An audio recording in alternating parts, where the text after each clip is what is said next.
chapitre 6, versets 47 et 48. Je vous montrerai à qui ressemble tout homme qui vient à moi et qui écoute mes paroles et qui les met en pratique. Il est semblable à un homme qui bâtit une maison et qui, ayant fouillé et creusé profondément, en a posé le fondement sur le roc. Et l'inondation est venue, le torrent a donné avec violence contre cette maison, mais il n'a pu l'ébranler parce qu'elle était fondée sur le roc. Bonjour à tous frères et sœurs. Ça fait un petit moment et pour moi ça semble vraiment long le temps qui passe quand je ne partage pas la parole de Dieu, parce que si je ne partage pas la parole de Dieu, ça fait comme un vide en moi, parce que le Seigneur me bénit quand je partage, et quand je ne partage pas, et vous savez ce que c'est, si vous ne communiquez pas les choses auxquelles vous croyez profondément, eh bien ça amoindrit votre ferveur et votre attachement pour ces choses-là. Et donc je vous salue au nom du Seigneur Jésus-Christ, et j'aimerais aujourd'hui vous proposer une étude brève qui est très peu préméditée, mais qui n'en est pas moins importante, je pense, pour nous, et essentielle. Du moins elle l'est pour moi, et étant donné que je sais que je fais partie du corps de Christ et que c'est mon besoin, eh bien, je vous suggère que vous en avez également besoin. Et aujourd'hui, je me posais la question sur ce que je pourrais partager, et le Seigneur m'a donné directement le chapitre, Luc chapitre 6. Et donc, je vous propose qu'on puisse lire et voir comment on progresse à partir de là. Dans Luc chapitre 6, en commençant par le verset 39. Jésus leur disait aussi une parabole. Un aveugle peut-il conduire un autre aveugle? Ne tomberont-ils pas tous deux dans la fosse? Le disciple n'est point au-dessus de son maître, mais tout disciple accompli sera comme son maître. Et pourquoi regardes-tu une paille qui est dans l'œil de ton frère, et tu ne t'aperçois pas d'une poutre qui est dans ton propre œil? Ou comment peux-tu dire à ton frère, mon frère, souffre que j'ôte la paille qui est dans ton œil, toi qui ne vois pas une poutre dans le tien?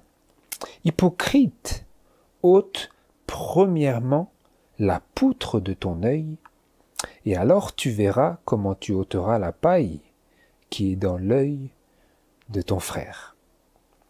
Donc, ne serait-ce que ici, moi ce que j'en retire, parce que je ne vais pas vous dire ce que vous devez croire et épouser comme une croyance, parce que j'aurais l'impression d'aller directement à l'encontre de ces paroles-là que nous venons de lire, vous comprenez?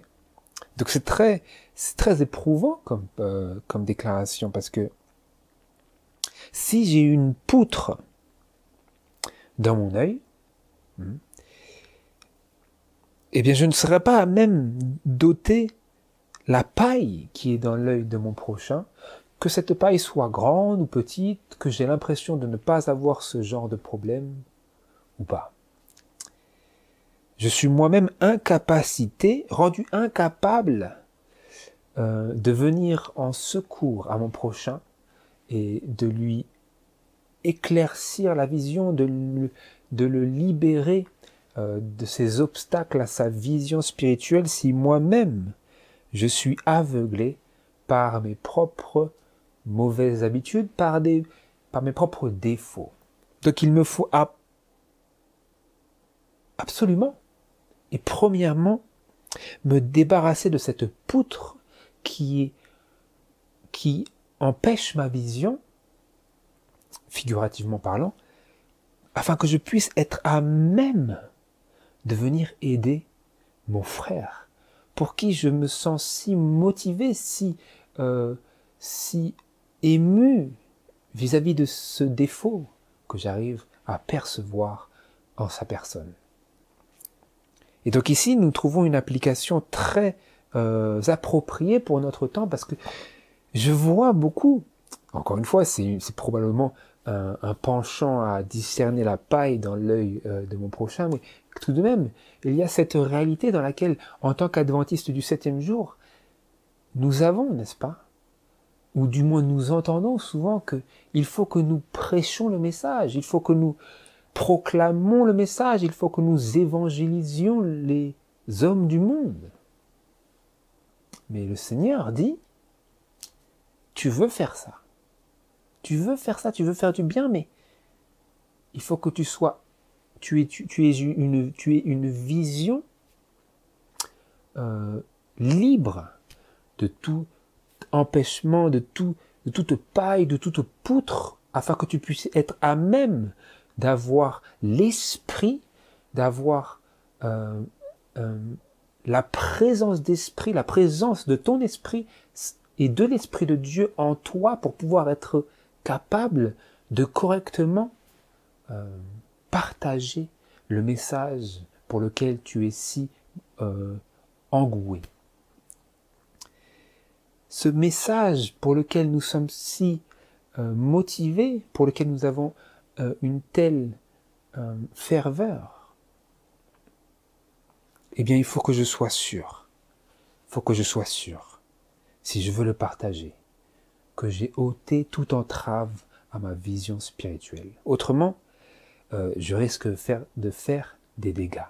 Si nous restons sur la trame de pensée de Jésus dans cette figure qu'il nous donne, si j'ai quelque chose de aussi gros qu'une poutre dans mon œil, je risque de faire beaucoup de dégâts en voulant ôter ce minuscule brin de paille dans l'œil de mon prochain.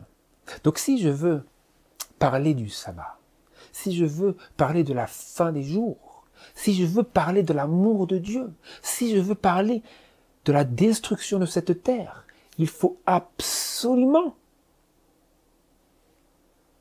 que j'ôte cette poutre, ce gigantesque obstacle et cette grande tâche dans ma vision spirituelle, afin de pouvoir faire cela. À supposer que mon message serait bien reçu, il faut absolument, même à supposer cela, il faut absolument que je m'assure que cette poutre ait été premièrement entièrement ôtée. Il faut qu'elle soit entièrement ôtée.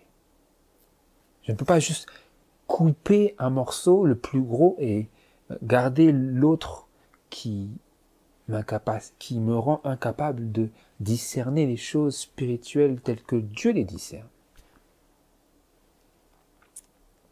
Et donc ça nous prend aux tripes, comme pour ainsi dire, en nous faisant comprendre que si je veux faire du bien à autrui, il faut premièrement que je permette à Dieu de me faire du bien. En quel sens? Dans le sens où Dieu veut me libérer de cette cécité, de cet aveuglement dont je suis la victime. Mais pas simplement une victime, mais dont j'ai été, avec lequel j'ai coopéré. Parce que nous coopérons toujours à un certain degré, dans une certaine mesure, dans notre propre aveuglement. Parce que la Bible et l'esprit de prophétie nous déclarent que le péché est toujours un choix et que nous ne sommes jamais forcés, mais que notre libre arbitre, Dieu donnera toujours la place à notre libre arbitre de s'exercer. Et sans que nous ayons exercé notre propre choix, notre propre libre arbitre, il n'y a aucun péché qui puisse être présent dans notre vie.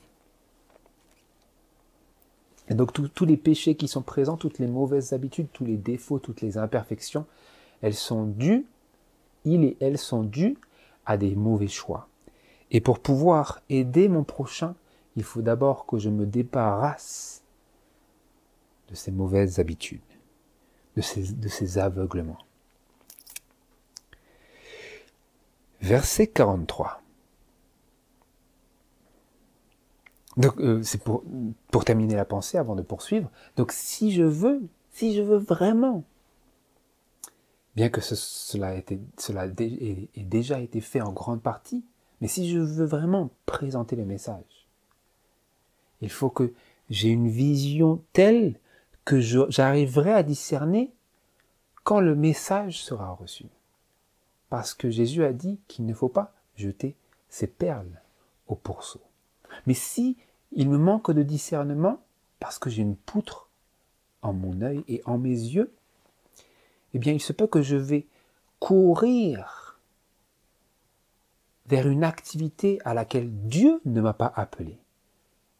Mais j'aurais pu discerner cela si je n'avais pas été aveuglé. Mais tel que Jésus le dit à l'ange de Laodicée et à l'église de Laodicée en général, après cela, comme nous l'avions vu dans nos études précédentes, eh bien, il me conseille d'acheter de lui, quoi ? Un collier pour mes yeux afin que je voie. Pourquoi ? Parce que nous avons un problème. C'est que nous ne voyons pas. Donc nous serions peut-être tentés de dire, j'ai compris maintenant que je ne vois pas, donc maintenant je vois. Mais non, je ne vois pas. Je ne sais même pas que je ne vois pas. C'est ça le problème. Nous ne pouvons pas dire à aucun moment que maintenant nous savons que nous ne savons pas, que nous ne voyons pas, parce que ce n'est pas vrai. Je ne sais toujours pas. Et donc j'ai toujours besoin de dire, mais je sais que Jésus a raison, que je ne sais pas.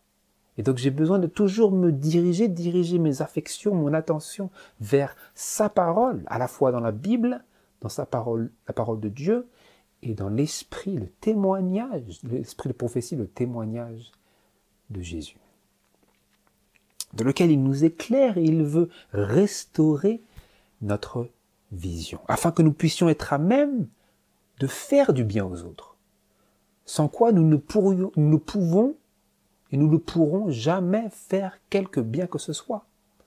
Quand bien même nous sommes motivés à l'extrême pour évangéliser, notre évangélisation ne sera d'aucune valeur. Parce que ce que je fais, si je veux que ça ait de la valeur, il faut que ce soit fait en Jésus-Christ. Autrement, le Seigneur ne peut pas bénir. Et pour que ce soit fait en Jésus-Christ, il faut que je sois allé d'abord à Jésus et que je l'ai prié, supplié d'une manière active, proactive, d'une manière sincère et consciente de mes propres erreurs, que je suis allé à lui ayant demandé, l'ayant supplié activement en coopération qu'il ôte cette poutre dans ma vision. Et cette poutre est très souvent le fruit de nos propres erreurs, de nos propres errances, de nos propres péchés, de la répétition de nos péchés et de nos mauvaises habitudes. Et donc nous venons à Jésus maintenant et nous disons, Seigneur, tu es le témoin fidèle et véritable et je ne sais pas. Je ne vois pas, je ne sais pas que je ne vois pas, je suis pauvre et Seigneur, aide-moi. Et quand nous nous levons de cette prière, à ce moment-là, le Seigneur nous dit, il faut que nous ayons cette conscience spirituelle pour entendre maintenant, accomplis tes propres prières dans la mesure où tu es capable. Toutes les choses que nous pouvons faire, nous devrions nous efforcer de les accomplir et ainsi mener à bien nos propres prières. Ce que nous pouvons faire, nous devons nous efforcer de le faire et ce que nous ne pouvons pas faire, nous nous en remettons à Dieu pour qu'il l'accomplisse et qu'il fasse pour nous ce que nous ne pouvons pas faire pour nous-mêmes, comme l'Esprit de prophétie nous le dit si bien. Et nous continue maintenant au verset 43. Il n'y a point de bon arbre qui produise de mauvais fruits, ni de mauvais arbres qui produisent de bons fruits, car chaque arbre se connaît par son propre fruit. On ne cueille pas des figues sur des épines, et l'on ne cueille pas des raisins sur un buisson.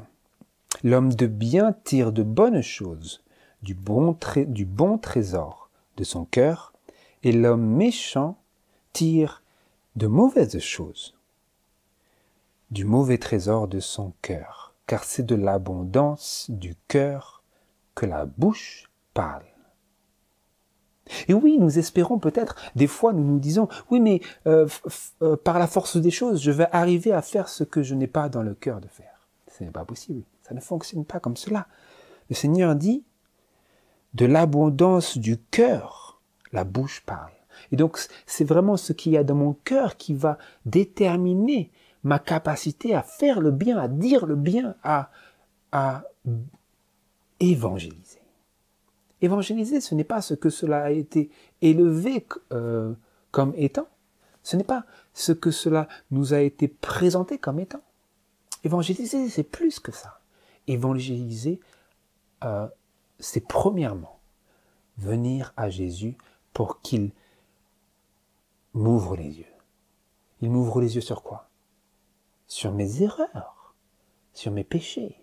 Et si je les vois, ou j'ai l'impression de les voir, il faut quand même que j'aille à lui pour qu'il me montre plus encore. Pourquoi?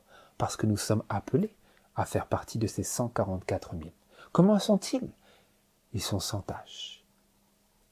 Ils sont sans tache. Il n'y a pas une seule tache en eux. Et donc si j'aspire à être parmi ces personnes-là, eh bien il ne faut pas que je me lasse à ce que Dieu me révèle encore et encore et encore ce qui ne va pas avec moi. Parce que comme nous l'avions lu la dernière fois, ce qu'il aime, il reprend. Ce qu'il n'aime pas, il ne reprend pas. Donc quand je suis repris, il faut que je me rappelle que Dieu m'exprime et me manifeste son amour. Pas de la manière dont moi je croirais qu'il devrait me manifester son amour, d'une manière charnelle, mais de la manière dont lui seul sait comment manifester le vrai amour. Parce que dans le monde, nous manifestons notre amour, ou du moins le monde manifeste son amour d'une manière qui est propre au monde. Mais Dieu manifeste son amour d'une manière qui est propre à lui. Et c'est lui qui est amour. Et c'est lui qui est la définition de l'amour. Et seul son amour est le vrai amour. Et donc si son amour vient à moi, ou j'ai l'impression que son amour vient à moi comme tranchant, venant à l'opposé même de ce que j'ai l'impression, ce que je crois être, et en effet ce que je suis par nature, eh bien mon intelligence doit orienter ma compréhension et ma réponse vis-à-vis de la parole de Dieu, la parole tranchante de Dieu envers mes pratiques. Et donc, quoi que je ressente, il faut que mon esprit domine sur ma chair et que je dise le Seigneur il m'aime, le Seigneur m'aime. C'est sa manière d'exprimer son amour. Il n'est pas comme les hommes qui aiment une fois et qui médissent et qui maudissent juste après. Hors de la bouche desquelles sortent à la fois les bénédictions et les malédictions, les bonnes paroles et les mauvaises paroles. Hein, vous savez comment c'est dans le monde, comment ça fonctionne. Vous venez à une personne qui est dans le monde, elle dira du bien de vous, devant vous. Mais après, il se peut très bien qu'elle se mette à dire du mal de vous derrière vous, parce que c'est ça l'amour du monde. L'amour du monde, c'est la chair. Et la chair, ce sont les émotions.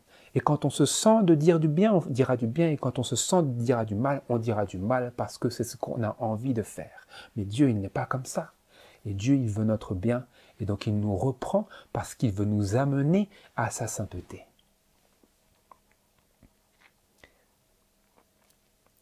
Et donc, Dieu, il dit ici, le Seigneur, il dit ici, il n'y a point de bon arbre qui produise de mauvais fruits.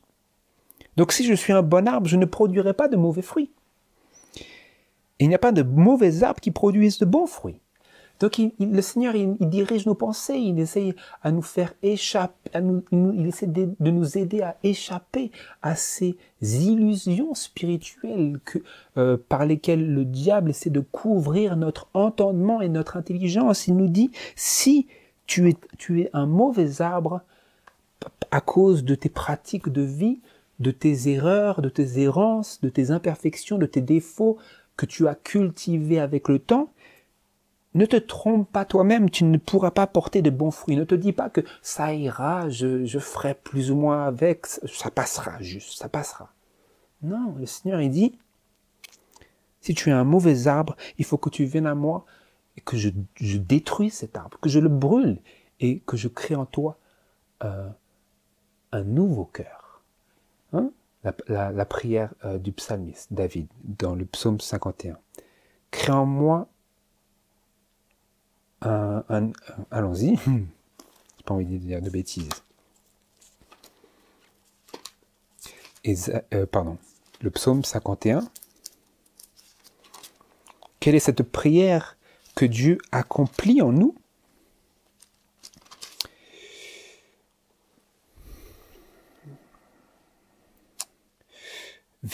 Le psaume 51, verset 12. Ô Dieu, crée en moi un cœur pur et renouvelle en moi un esprit droit. Ne me rejette pas loin de ta face et ne m'ôte pas ton Esprit Saint. Rends-moi la joie de ton salut et que l'esprit de bonne volonté me soutienne. Donc, qu'est-ce que je dois faire pour que Dieu, le Seigneur, résolve, je crois que c'est le mot, pour que le Seigneur résolve,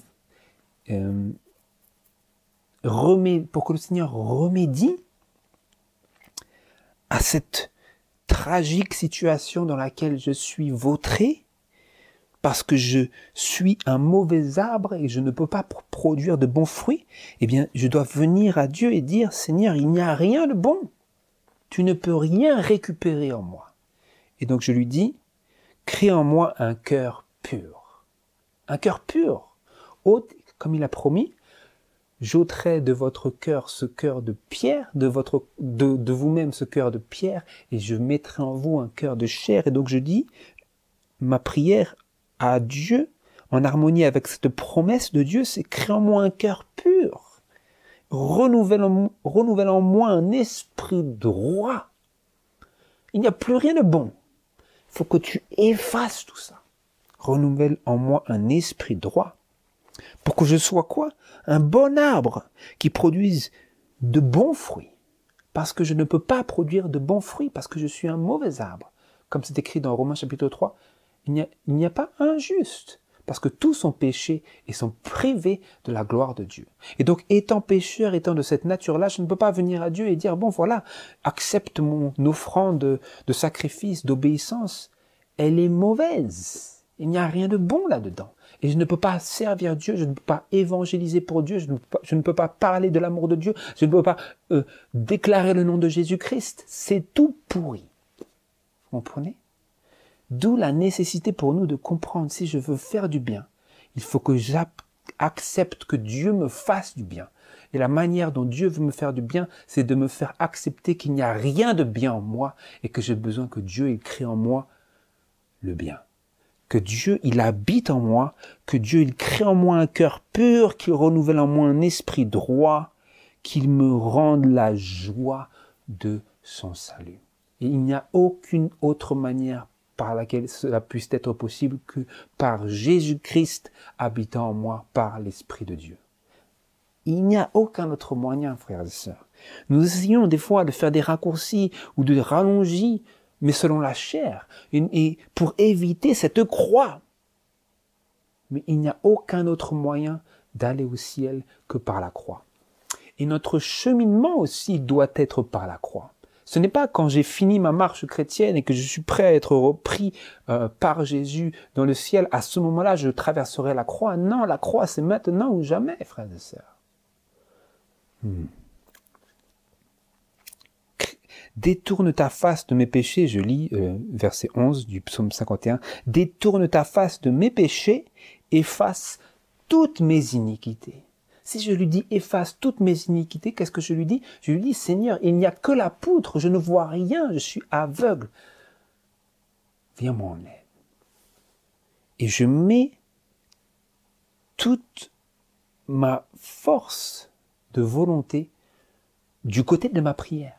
Autrement, cette prière, je vais l'oublier comme toutes les autres prières. Vous comprenez, frères et sœurs? Et donc là, vous comprenez que quand je m'adresse à vous, je ne peux même pas regarder la paille, je ne regarde même pas, je ne sais pas. Dieu seul sait. Mais je sais aussi que ce que le Seigneur m'a appris, c'est que nous sommes tous comme ça. Donc je n'ai pas besoin de m'occuper de ce qu'il y a dans l'œil de mon frère et de ma sœur, parce que j'ai un trop gros problème dont je dois m'occuper en moi-même. Et la raison pour laquelle je partage, ce n'est pas parce que j'ai envie de réformer les gens. Non, ce n'est pas cela mon but. J'ai envie de me réformer. Et la manière dont le Seigneur a ordonné que nous nous réformions, c'est en partageant, et notamment pour les personnes qui sont appelées, tout le monde n'est pas appelé à ça, mais en partageant les choses qui nous éprouvent dans la parole de Dieu. Parce que si je ne les partage pas, c'est en harmonie avec ce qui est marqué dans Malachie chapitre 3, où dans les derniers jours, Dieu se plaît à ceux qui se parlent entre eux de l'Éternel.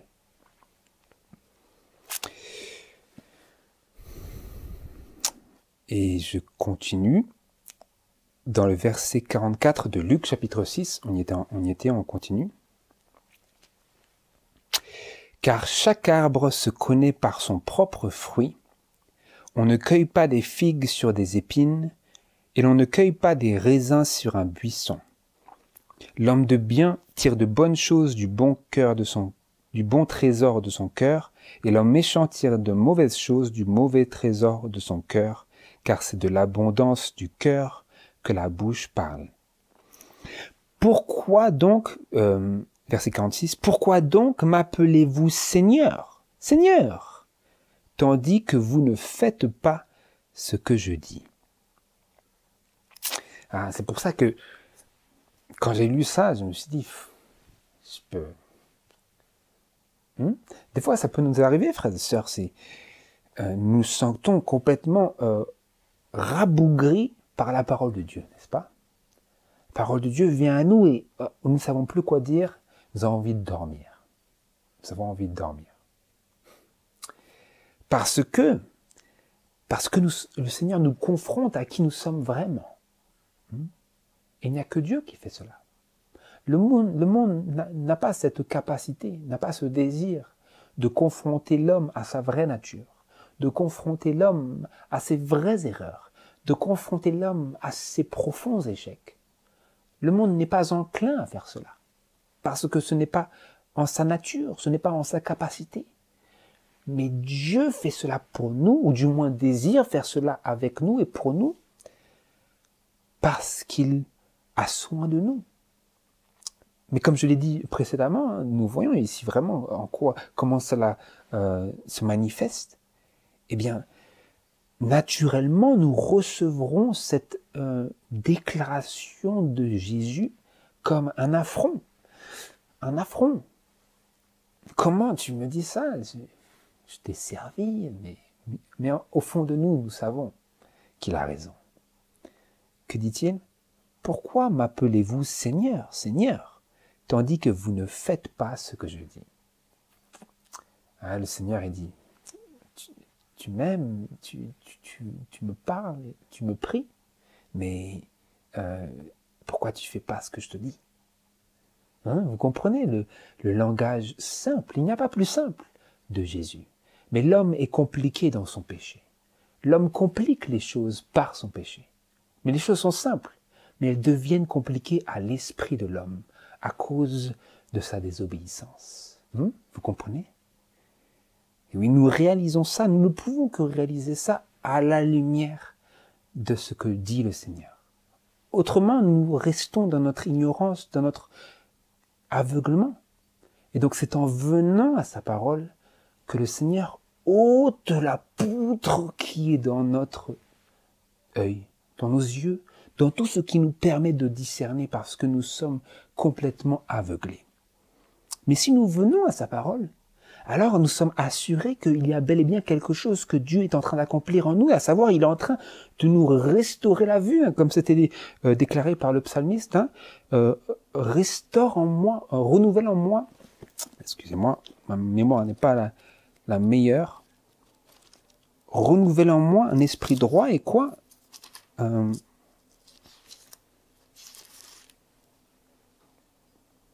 Et rends-moi la joie de ton salut. Rends-moi la joie de ton salut. Le Seigneur, il peut faire cela. Et c'est ce qu'il accomplit lorsque nous venons à lui et qu'il ôte ce voile qui est devant notre vision. Et qui nous empêche de faire ce que nous avons l'impression d'être enclins à faire, mais que nous sommes en réalité incapables de faire, à savoir faire du bien à notre prochain. Parce que nous avons envie de faire du bien et l'esprit qui anime les cercles adventistes, c'est que la motivation première, la mission première, l'objectif premier, c'est d'évangéliser. Mais c'est mettre la charrue devant les bœufs. Parce que vous ne pouvez pas évangéliser, vous ne pouvez pas faire du bien, vous ne pouvez pas parler de Jésus, vous ne pouvez pas déclarer l'amour de Dieu si nous n'avons pas été d'abord réformés de l'intérieur, absolument remis sans dessus-dessous vis-à-vis de qui nous sommes par nature. Si nous ne sommes pas venus à Jésus avec nos fardeaux d'incapacité et notre nature déchue et absolument échouée, comme un navire naufragé. Sans cela, sans être passé par cela, ça sera mauvais. Ça sera mauvais, le Seigneur ne pourra pas placer sa main pour bénir. C'est impossible. Il y aura peut-être des élans d'émotion, sans aucun doute. Il y aura peut-être des élans de motivation, un sens d'avoir été béni. Mais ça, c'est parce que le Seigneur est présent quand bien même nous faisons des erreurs. Nous avons cet exemple dans la manière dont Dieu a pourvu à la croissance spirituelle d'Israël, alors même qu'il s'était choisi un roi et que la ligne des rois s'était prolongée et avait continué. Ce n'était pas la volonté de Dieu qu'Israël est un roi, et pourtant Dieu a été avec Israël alors qu'ils étaient gouvernés par un roi. Et donc maintenant, nous en venons à notre lecture biblique, au verset 47. Je reviens au verset 46. « Pourquoi donc m'appelez-vous Seigneur, Seigneur, tandis que vous ne faites pas ce que je dis ? Je vous montrerai à qui ressemble tout homme qui vient à moi et qui écoute mes paroles et qui les met en pratique. Il est semblable à un homme qui bâtit une maison et qui, ayant fouillé et creusé profondément, en a posé le fondement sur le roc, et l'inondation est venue. Le torrent a donné avec violence contre cette maison, mais il n'a pas pu l'ébranler parce qu'elle était fondée sur le roc. Mais celui qui écoute et qui ne met pas en pratique est semblable à un homme qui a bâti sa maison sur la terre, sans fondement. Le torrent a donné avec violence contre elle, et aussitôt elle est tombée. Et la ruine de cette maison-là a été grande. Et oui, je vois ça en ce moment parce que si nous avons besoin de construire quelque chose, quelque bâtiment que ce soit, il faut que ce soit le sol ou les piliers, il faut que cela ait été creusé. Pourquoi ? Parce que la terre, ce qui est en surface, cela va, même s'il n'y a pas d'inondation, cela va glisser. Cela va glisser ou cela va se tasser, et donc il y aura un déséquilibrage de ce qui a été construit par-dessus cela. D'où la nécessité toujours, vous voyez toujours cela dans les constructions, dans le BTP, ils vont d'abord décaisser, sortir toute la terre, déplacer cette terre, l'extraire autre part, et construire sur ce qui a été creusé. Pour que on ait quelque chose qui tienne, qui soit solide. Mais quand nous voulons bâtir notre vie sur sans obéir à Dieu, c'est la même chose que cela. C'est essayer de construire une maison sans avoir creusé. Donc, vous voyez ici, Jésus il donne une allégorie, c'est que lorsque nous voulons construire en Dieu, eh bien, il nous faut creuser. Et creuser, c'est un effort. Vous comprenez, c'est un effort. Si quelqu'un a envie de construire quelque chose, mais n'a pas vraiment envie de faire d'effort, il va dire, bah, c'est bon, on fait ça dessus, et puis ça ira. Ça ira. Sauf que, une personne consciente, elle va dire, ça va être facile maintenant, mais ça va être compliqué après. Parce que si tu as des inondations, je suis désolé, ton truc, il va pas tenir. Comprenez? Et donc, c'est ça que le Seigneur essaie de nous communiquer ici. Il nous dit, c'est peut-être beau à l'extérieur. Mais il y a un moment où ton bâtiment, il vaudra plus rien. Donc, c'est ça le danger de ne pas bâtir notre vie sur l'obéissance. C'est que c'est facile au début, mais après, nous nous retrouverons dans un terrible, comment dire, c'est un cul-de-sac. Nous nous retrouvons après dans un cul-de-sac, où nous sommes maintenant confrontés à quelque chose que nous n'aurions jamais dû faire, à savoir construire sans creuser. Et maintenant, construire en creusant, à savoir un homme, pour reprendre les paroles de Jésus, tout homme qui vient à moi et qui écoute mes paroles et qui les met en pratique, il est semblable à cet homme qui bâtit une maison et qui a fouillé et creusé profondément et en a posé le fondement sur le roc. Donc Jésus est en train ici d'assimiler, de comparer la personne qui écoute la parole de Dieu et qui la met en pratique à quelqu'un qui bâtit une maison mais qui en pose le fondement sur le roc après avoir fouillé et creusé profondément. Donc cette activité de fouiller et de creuser profondément, vous savez, aujourd'hui on le fait avec des pelles, ils ont des pelles, mais avant, ils n'avaient pas de pelles. Hein? Je parle de pelles mécaniques. Hein. Avant, ils n'avaient pas de pelles. Donc, qu'est-ce que ça veut dire de creuser pour pouvoir poser le fondement sur quelque chose de sûr? Ça veut dire beaucoup d'efforts.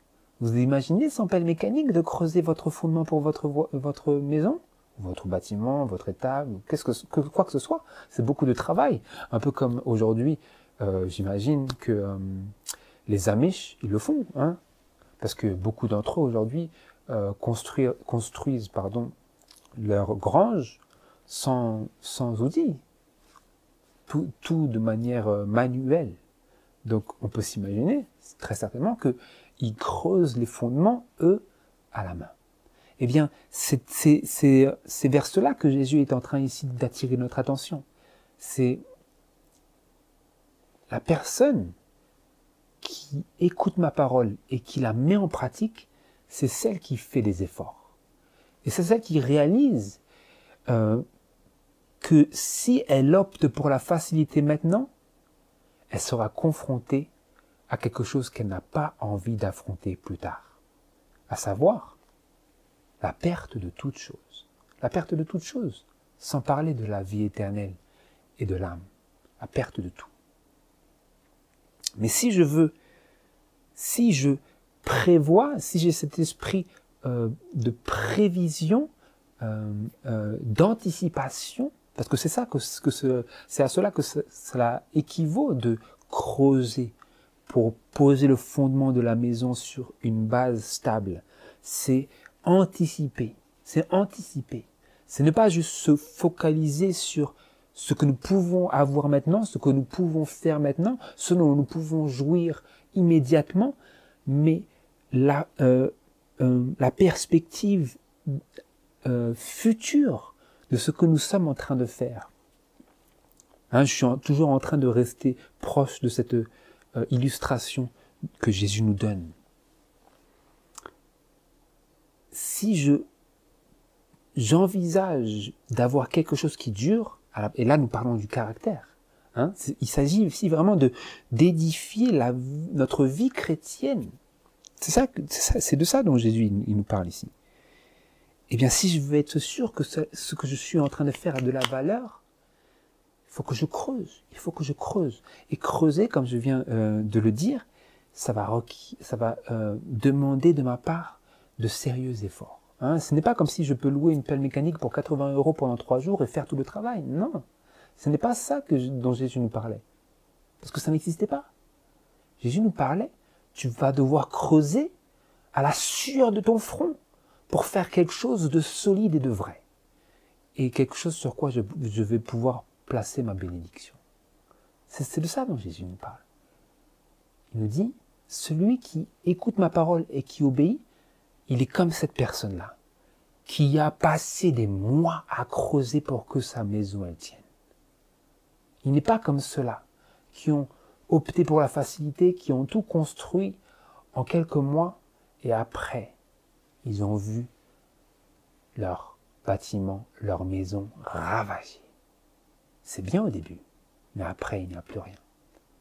Alors que pour l'autre, celui qui prend le temps, celui qui doit dormir dans une maison de fortune pendant plusieurs années, lui, on se dit, mais tu perds ton temps. Alors que lui, il a fait ce qui était bien et ce qui était nécessaire au début.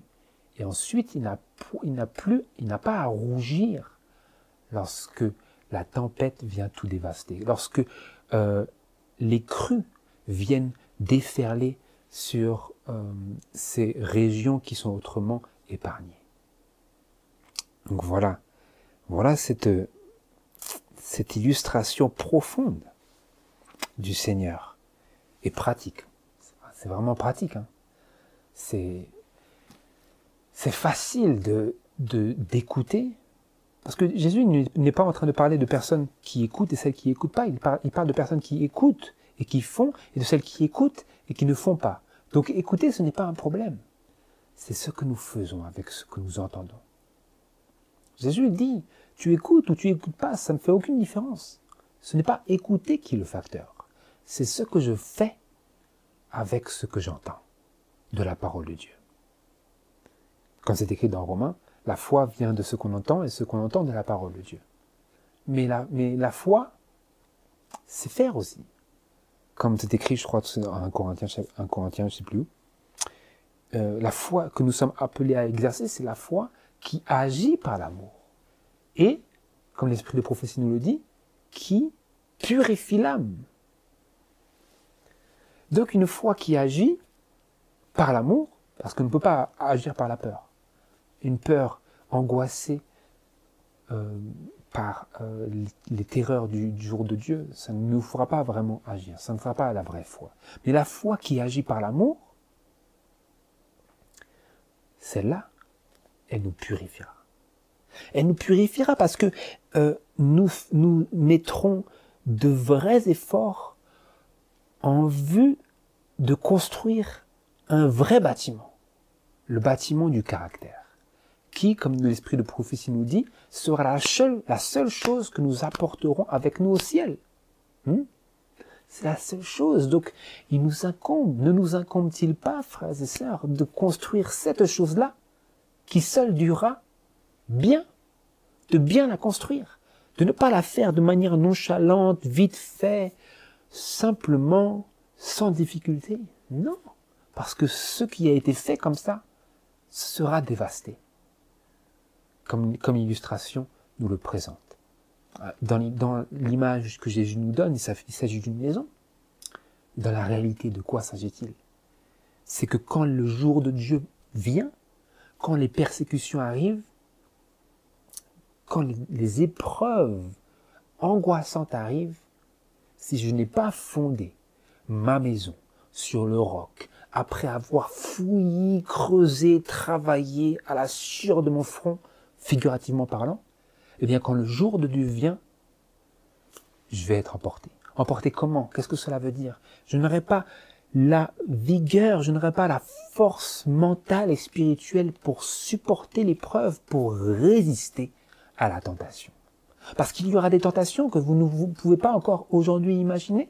Des tentations à compromettre. Cela vient progressivement. Parce que le diable, il est trop intelligent pour vous mettre tout dans la face d'un coup. Non, cela vient progressivement.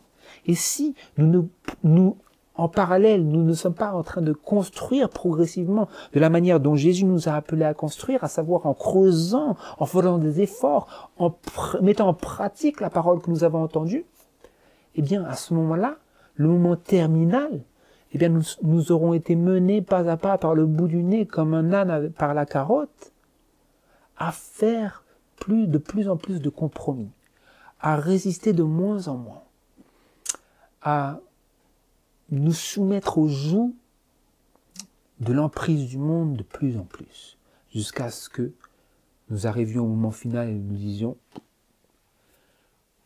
ça passe. Nous faisons un petit compromis.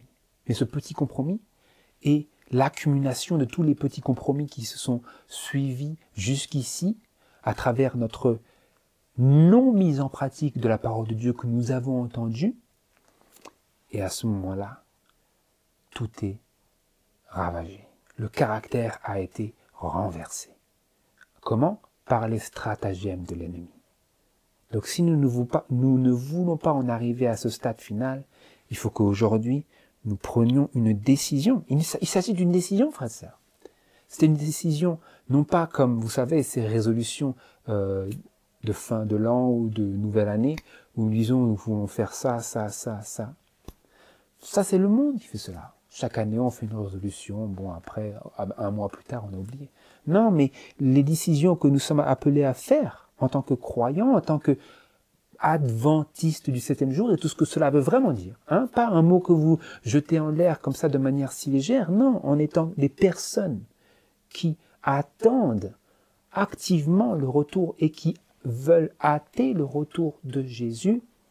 Eh bien, si nous voulons être ces personnes-là, alors nous nous efforcerons de mettre en pratique la parole de Dieu. Et aussi d'aller écouter la parole qui est pure. Parce que si vous allez écouter la parole qui est mélangée, qui est défigurée, qui est adoucie, eh bien, ça ne sera pas dur de la pratiquer. Mais si ce n'est pas la parole de Jésus, si ce n'est pas la parole de vérité, si ce n'est pas la nourriture au temps convenable, eh bien, ce ne sera pas vraiment fouiller et creuser profondément pour poser le fondement de l'édifice de mon caractère. Donc voilà, frères et sœurs, pour conclure notre méditation, qui n'était pas si courte que ça, j'aimerais qu'on puisse lire cette déclaration de l'esprit de prophétie dans le livre Vers Jésus, à la page 91 et au paragraphe 2. Il est deux erreurs dont les enfants de Dieu, tout particulièrement ceux qui viennent d'accepter sa grâce, doivent spécialement se garder. La première, nous en avons déjà parlé, consiste à se confier en ses propres œuvres et à se reposer sur quelques bonnes actions pour rentrer dans la faveur de Dieu. Ça, je passe, parce que ce n'est pas vraiment l'objet de notre méditation aujourd'hui. Quoique je vais le lire, parce que c'est court. La première consiste à se confier en ses propres œuvres et à se reposer sur quelques bonnes actions pour rentrer dans la faveur de Dieu. Celui qui cherche à observer la loi et à devenir saint par ses efforts entreprend une impossibilité. Tout ce que peut faire l'homme hors de Jésus-Christ est entaché d'égoïsme et de péché. Seule la grâce de Jésus par la foi peut nous rendre saints. Cela demande d'être élaboré, mais c'est pas grave. On passe au paragraphe qui nous intéresse. L'erreur opposée est non moins dangereuse. Elle consiste à croire que la foi en Jésus dispense l'homme d'observer la loi de Dieu, que la foi étant seule capable de nous rendre participants de Jésus-Christ, nos œuvres n'ont rien à voir à notre rédemption. C'est ce que nous entendons beaucoup aujourd'hui, n'est-ce pas? Dans le monde chrétien en général, même parmi certains cercles adventistes. C'est que la foi, elle fait tout. Et donc, je n'ai pas vraiment besoin de fouiller, de creuser, pour poser le fondement de mon caractère sur le roc. Je n'ai pas vraiment besoin de faire de tels efforts. C'est la mentalité. Veuillez observer ici que l'obéissance n'est pas seulement une soumission extérieure, mais un service d'amour. La loi de Dieu est un reflet de sa nature. C'est l'expression du grand principe de l'amour et par conséquent la base de son gouvernement dans le ciel et sur la terre. Si nos cœurs sont transformés à la ressemblance de Dieu, si l'amour divin est implanté dans notre âme, ne mettrons-nous pas en pratique la loi de Dieu dans notre vie? Quand le principe de l'amour est enraciné dans notre cœur, quand l'homme est transformé à l'image de celui qui l'a créé, cette promesse de la nouvelle alliance est accomplie. 2 points. Je mettrai mes lois dans leur cœur et je les écrirai dans leur esprit. Et si la loi est écrite dans le cœur, ne façonnera-t-elle pas la vie? Une obéissance, une soumission qui a l'amour pour mobile, voilà la véritable preuve de notre conversion. Aussi est-il écrit, l'amour de Dieu consiste à garder ses commandements.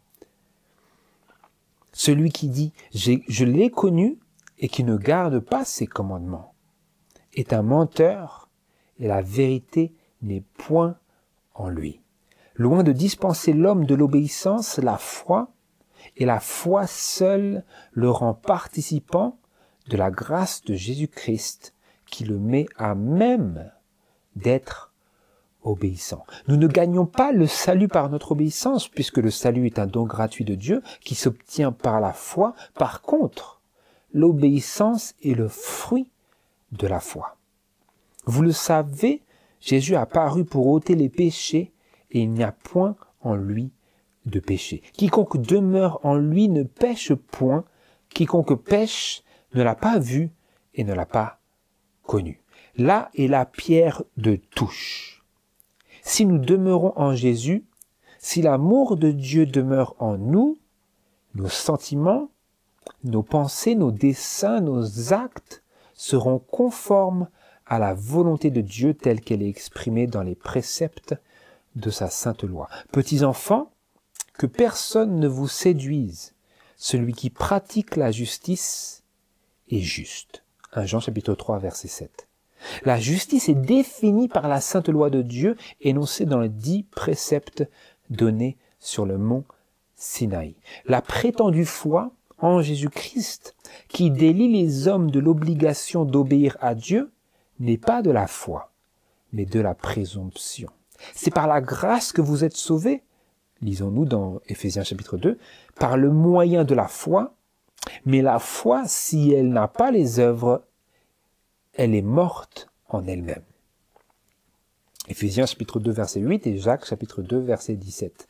Avant son incarnation, Jésus disait de lui-même, « Je veux faire ta volonté, mon Dieu, et ta loi est au fond de mon cœur. » Psaume 40, verset 9.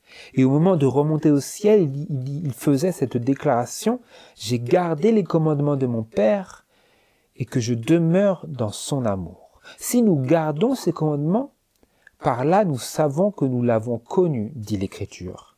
Celui qui dit qu'il demeure en lui doit marcher aussi comme il a marché lui-même.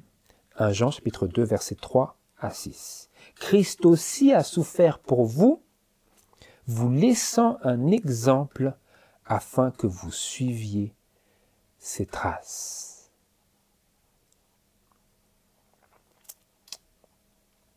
Donc voilà, Jésus il disait, « Pourquoi m'appelez-vous Seigneur, Seigneur, tandis que vous ne faites pas ce que je dis ?» Et ici on lit, « Celui qui dit qu'il demeure en lui doit marcher aussi comme il a marché lui-même. » Il nous a laissé un exemple afin que nous suivions ses traces. Donc voilà, frères et sœurs, j'espère, je prie que le Saint-Esprit pourra accompagner ces paroles et cette méditation pour qu'elle soit un soutien à la fois pour moi et pour vous, et dans l'espoir de pouvoir vous parler. Peut-être sur cette terre, et encore plus dans la vie future. C'est ma prière. Que le Seigneur vous bénisse. Au nom de Jésus. Amen.